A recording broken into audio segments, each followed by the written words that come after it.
আর এইটা কাজু বাদাম কাঠবাদাম সুন্দর করে ভিজিয়ে রাখবো, পোস্ত দানাকে সুন্দর করে ভিজিয়ে রাখবো। আজকে ওর বাবা কোথাও যায়নি, আর মামা আসবে, মামিরা আসবে, নানা আসবে।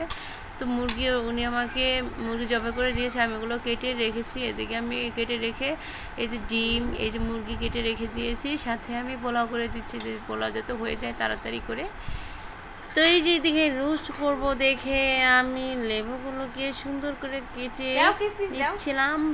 এগুলো কেটে আমি সেই রোস্টে মুরগিতে চামচ দিয়ে গায়ে তারপর ওটাকে মেখে নেব। এখানে হলুদ আর আদা জিরে দিয়ে মেখে নিয়েছি, আর একটু লবণ দিয়ে।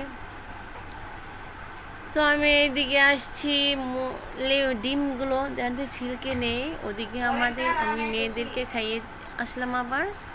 সো ডিমগুলো খাওয়াতে খাওয়াতে একটা কথা বলি, যদি তোমরা ভালো থাকতে চাও তাহলে অবশ্যই তোমাদেরকে তোমার নিজেদের কাজ নিজেদেরকেই করতে হবে, সেটা হোক যেখানেই, স্থান ভেদে তোমার অবশ্যই কাজের পরিবর্তন আছে।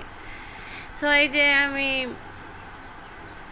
রোস্টগুলোকে সুন্দর করে কাঁচা রোস্ট করবো, আজকে কাঁচা রোস্ট করবো বিধায় আমি এগুলোকে একসাথেই দিলাম। আর আমি বেরেস্তা বানাতে ভুলে গিয়েছিলাম, বেরেস্তা বডি পেস্ট করে এনে আমি রোস্টে দিয়ে দিলাম। এটা কাজু বাদাম, পোস্ত দানা, কাঠবাদাম, এটা আদা জিরে দিয়েছি, রসুন একটু হালকা ফ্লেভারের জন্য, আর এটা হলুদ দিলাম।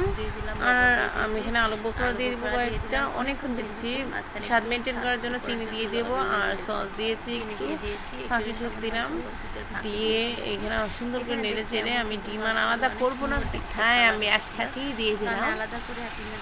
তো গরম পানি দিয়েছি যাতে ভালো করে সিদ্ধ হয়, ফুটে জিনিসটা। তো আমার এটা করতে করতে আমার আরও কাজ আছে, আমি রেখে দিলাম।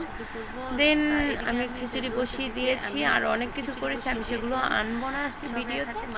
তো এই যে আমার গরুর মাংস প্রেশার কুকারে আমি করেছি আজকে ফার্স্ট। এটা রোস্ট ছিল, এটা ছিল আমার পটল, এটা ছিল আমার দেশি মোরগের মাংস, আর এটা পোলাও, আর এটা ডাল করেছিলাম। সো এই যে আমি সব কিছু রেডি করে নিয়েছি। এবার যে ওরা আসবে তারপরে সবাইকে আমি খেতে দেবো। এটা আমার ডিমের কোরমা, আমি সেটা আলাদা করে নিয়েছিলাম। ওরা আসতে দেরি করে দিতেছিল বিদায় আমি রোস্ট পটল দিয়ে খাচ্ছিলাম।